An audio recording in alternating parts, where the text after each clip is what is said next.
What's up, everybody? This is Luke, the dude, and this is our first episode, first show, first video, where I talk about things that I think people should be paying a whole lot more attention to. You know what I mean? But that's just me.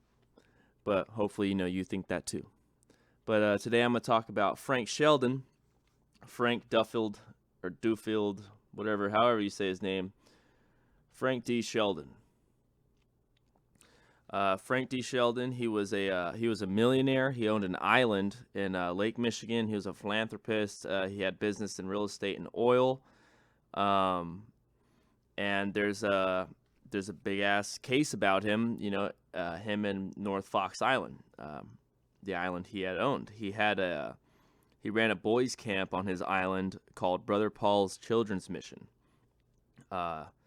And basically, it was a front for making child pornography, which was sold internationally on the black market and to sponsors and donators to his organization. So Frank Shelden is not it's not an isolated incident. You've probably, if you're like me, you research this shit all the time, not just stuff with human trafficking, child trafficking, but just what people call conspiracies in general.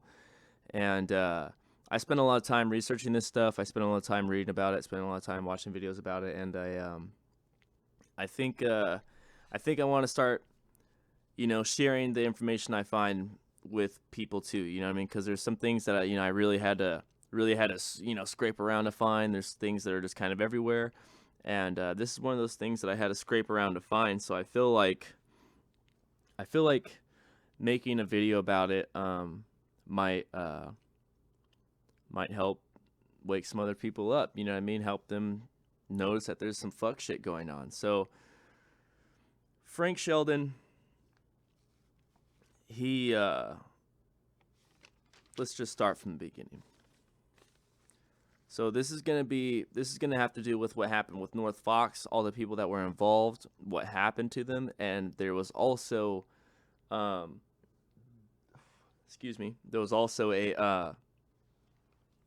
there was also a couple child killings that happened around the same time.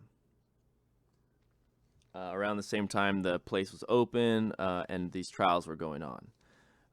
So basically, in 1960, Shelden outbid the state government for the island, which was 19 miles off the coast of Michigan's Leelanau Peninsula. The island is about 3,000 feet. It's about 3,000 feet or foot stretch of island. The state offered the owner, who was an elderly widow, $3,500. The Detroit Free Press reported Shelden gave her $20,000. So Shelden buys the island, sets up like a landing strip. Shelden was a former Michigan Air National Guard airman. He also had a hefty trust fund, a Yale degree, master's in geology from Wayne State University. So this, he was, on paper, he seemed like a really, a guy who just, had everything going for him. You know what I mean? But young campers would arrive in the summer before being ushered into cottages concealed by beech and elm trees. The Michigan State Police responded to Business Insider's records request on Shelden with this statement: "A search of Michigan's criminal history file has not located a criminal record that exactly matches the information that you have provided, but a review of Michigan State Police reports from the 1970s on the case of North Fox Island point to an operation built on manipulation, deception, and coercion." So apparently they don't want to talk about what was going on there, for whatever reason, But so they Business Insider had to dig a little bit for what they found. So Shelden was a descendant of Russell Alger, who was a lumber baron who served as the 20th governor of Michigan and the Secretary of War under President William McKinley, and who illuminated Detroit through the city's Edison Electric Light Company. Alger's descendants continued to add to the family fortune, even developing Detroit's Tony Rosendale Park. So that is interesting. That this guy, his money comes from his family. It's passed through his family, and apparently this guy has some really deep ties. Really, really rich history in America and in Michigan, where he was getting away with a lot of this shit. So I don't know, man. There's something there. So apparently, as of 1977, Shelden's name was even in Detroit's ball building lobby, which is crazy because that's after everything that happened. But anyway,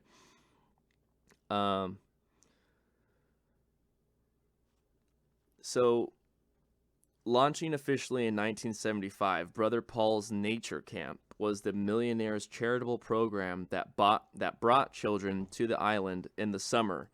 The front was to give disadvantaged boys experience camping out in nature. Gerald Richards, a Catholic school gym teacher and aspiring politician who moonlighted as a magician, was tasked to luring children to Shelden's camp. Richards pled guilty to charges of first-degree criminal sexual conduct, and he testified about his role in Michigan's pedophile community at a congressional hearing on child abuse. Before his arrest on July 23, 1976, police records say that Richards managed to call and warn his friend Shelden, who then went into hiding until he died. Richards was sentenced up to 20 years in prison on September 13, 1976, according to a Michigan State Police report.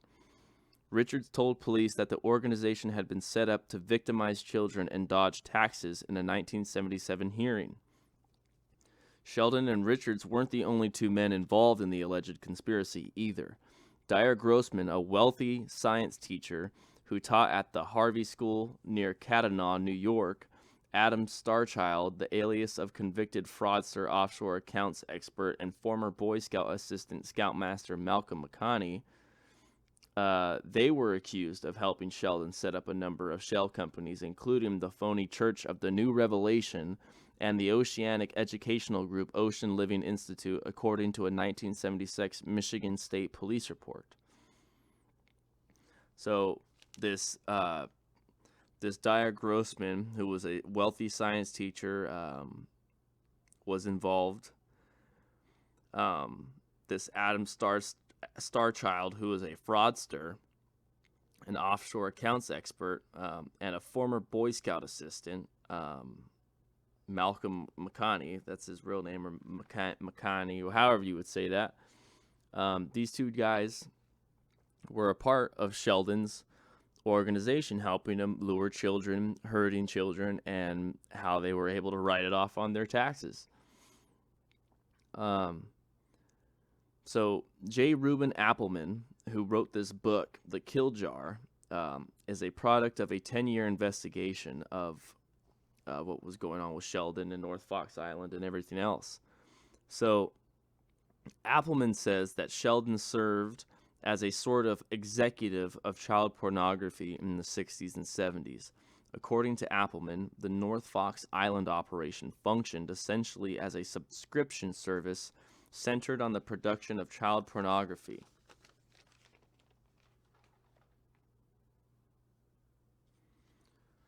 The 1977 congressional hearings on the sexual exploitation of children extensively cite reportings from Marilyn Wright, a journalist with the Record Eagle who covered the North Fox Island scheme. She said that Shelden's camp wasn't unique.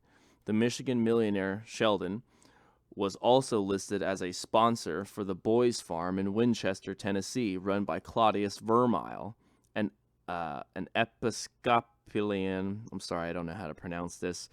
He was a priest of some sort, also known as Father Bud.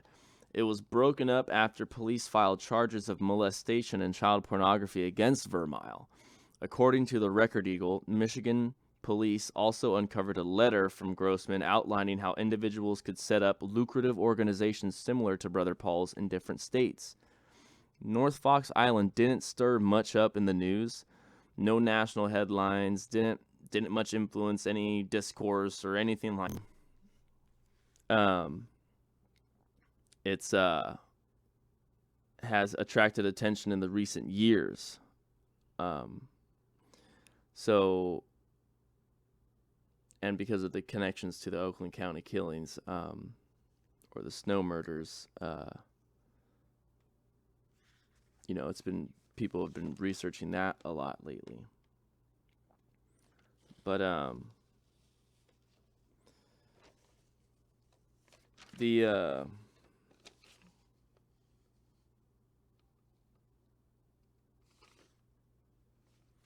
so that's a lot of what happened with Frank Shelden.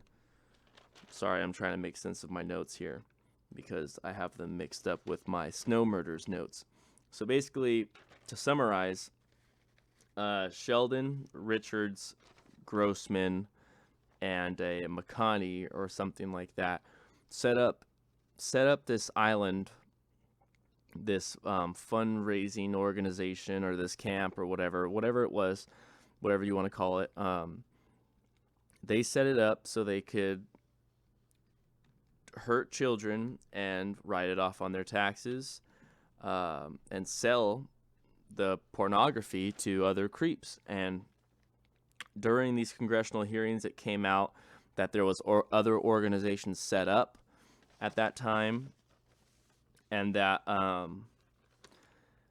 it's not unique. It's not the only time that this has happened, and we know that now because we live in 2021, and we've heard of. I've heard of this. I've heard of Epstein's Island. I've heard of Boys Town, Nebraska, and there's other ones mentioned here in what I've read to you so far with that Vermeil guy. So this is a problem. This is a real epidemic, and people need to pay attention to what's happening to our children. They are after our children on many fronts. But so anyway, let me get to Let me give you a little bit about the snow murders. So Nina Instead, a true crime podcaster, told Insider her series is a deep dive into Michigan's unsolved Oakland County child killings. The killings took place in 1976 and 1977 in the suburbs of northwest Detroit. Police say 4 children were snatched off the street and held up to 19 days before being murdered. So that's just a quick little bit right there. So 4 children go missing in between 1976 and 77, which is around the time that all this stuff is going on with Shelden when his place is getting shut down. So Richards was sentenced 20 years in prison in 76, and there was that hearing in 77. So all this was going on. So their organization wasn't running during the time of the snow murders. It was actually it was in the process of, having all these things happen in court and shutting it down. So Nina Instead says that, and the police say 4 children were snatched off the street, held up to 19 days before being murdered in between 1976 and 77. And then right here we find, sorry, one moment. And then here we find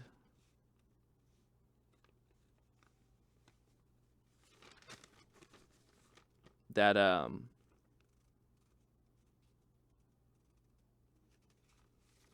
sorry, one moment. My notes are, mixed together here. But so the legacy of North Fox porn ring has attracted attention in recent years given its connection to the Oakland County killings, also known as the Michigan snow murders, the work of the babysitter killer. Mark Stebbins was the first canonical victim.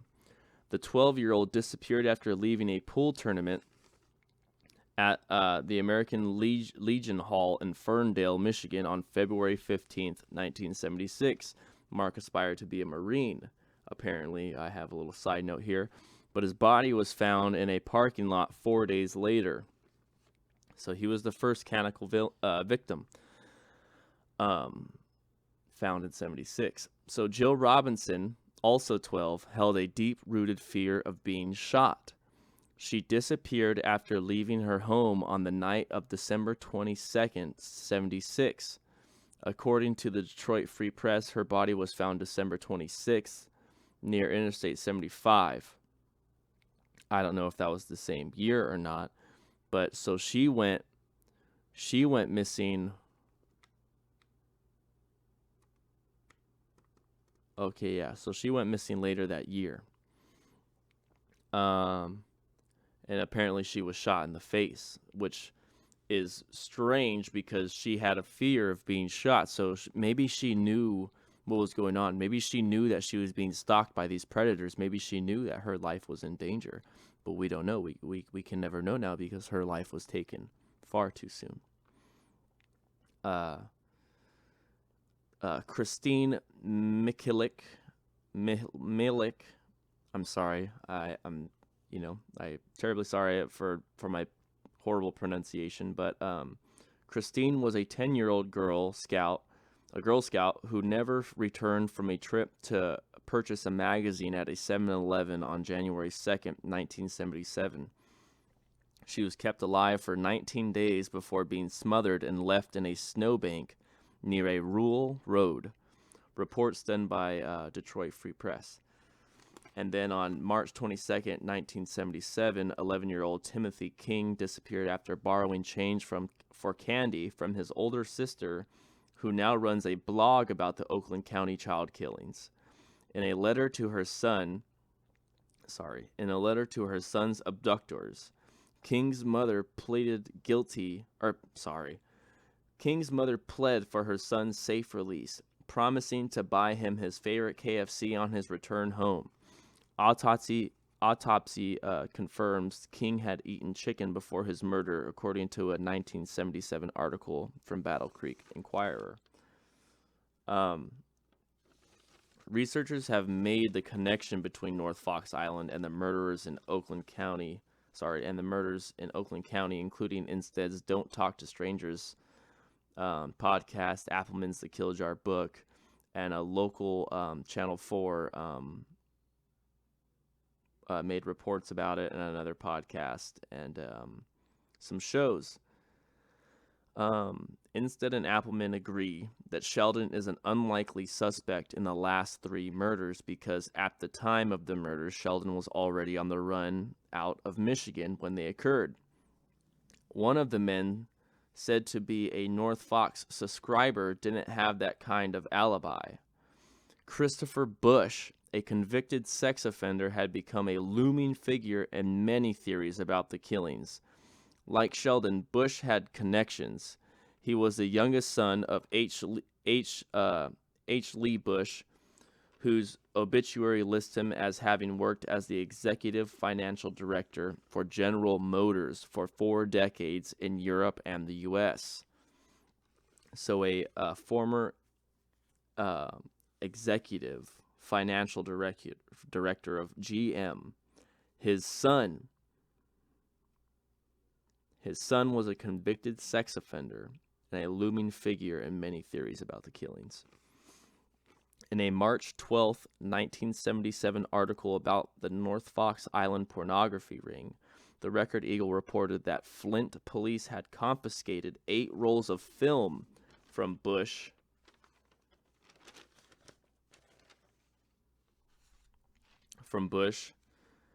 Keenan said that Bush's name also appeared on a ledger of North Fox Island clients.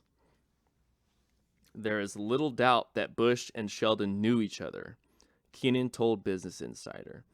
There were no computers back then, and the pedophiles had to contact each other at parties and through their newsletters.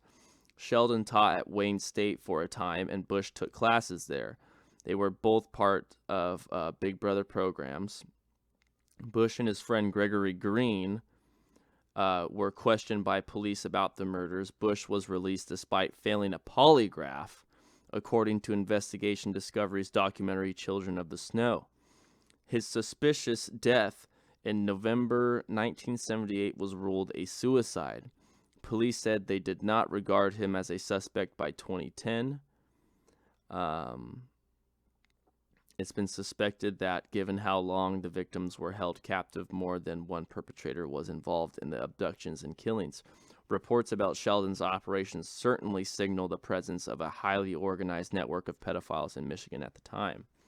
So, this guy Bush, who is the youngest son of a executive at GM, or was an executive at GM, was a prime suspect and was a known sponsor, and a known sex offender, and you know all fingers were pointing to him, and then he mysteriously dies, you know, and somehow he was released after a failed polygraph test. I wonder if it had something to do with who his father was. So him and his buddy Gregory Green were questioned, and I wouldn't doubt it if they were both, if they both did it.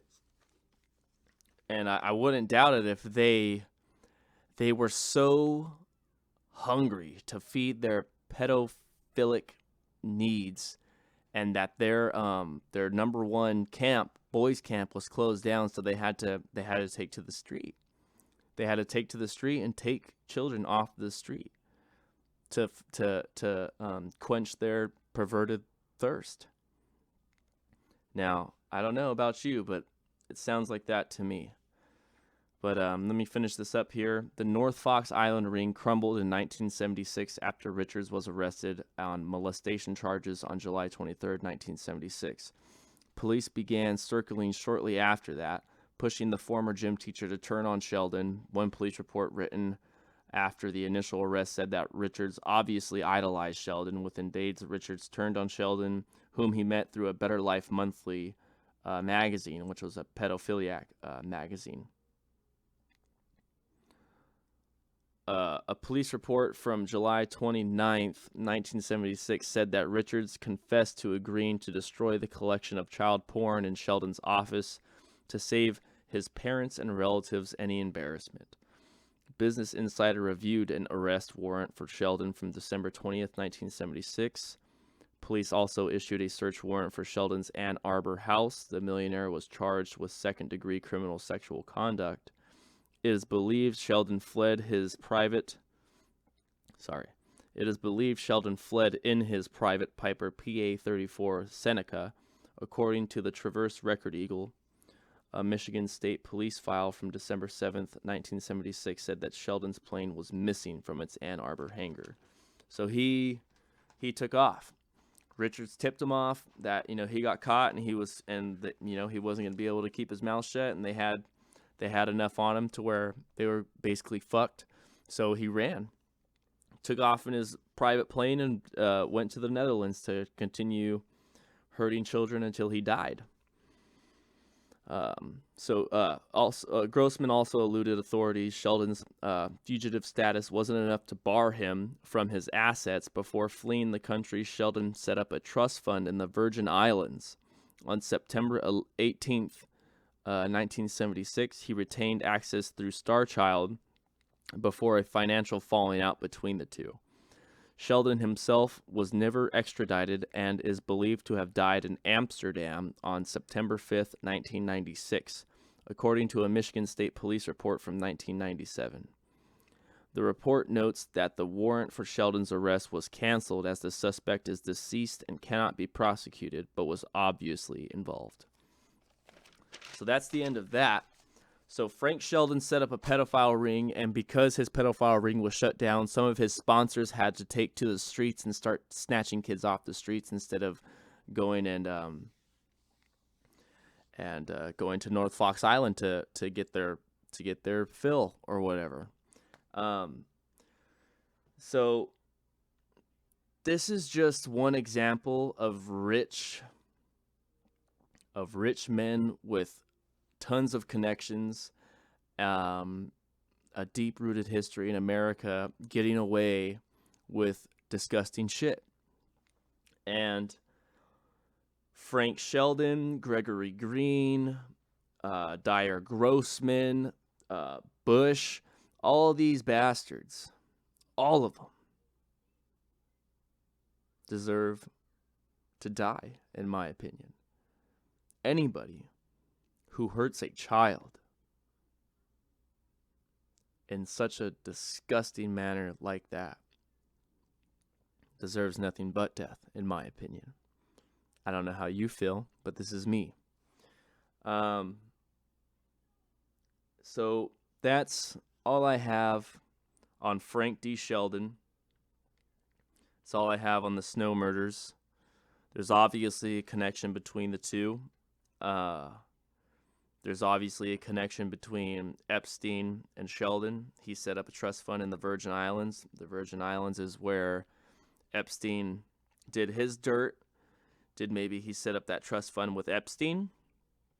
Did he set Epstein up to where Epstein could set up a lucrative organization, like how they had blueprints on? They had blueprints on how to do it. So why not? These bastards need to pay for what they've done. And you know what? The bastards that are getting away with it today need to pay for what they've done. It's the only right thing to do. But this is Luke the Dude. This is the end of episode 1. And hey, keep your eyes open, pay attention, because the world is filled with predators waiting for their chance. So protect the ones you love, protect yourself, stay honest, stay true, and keep it real. I'll see you all the next time around. Goodbye.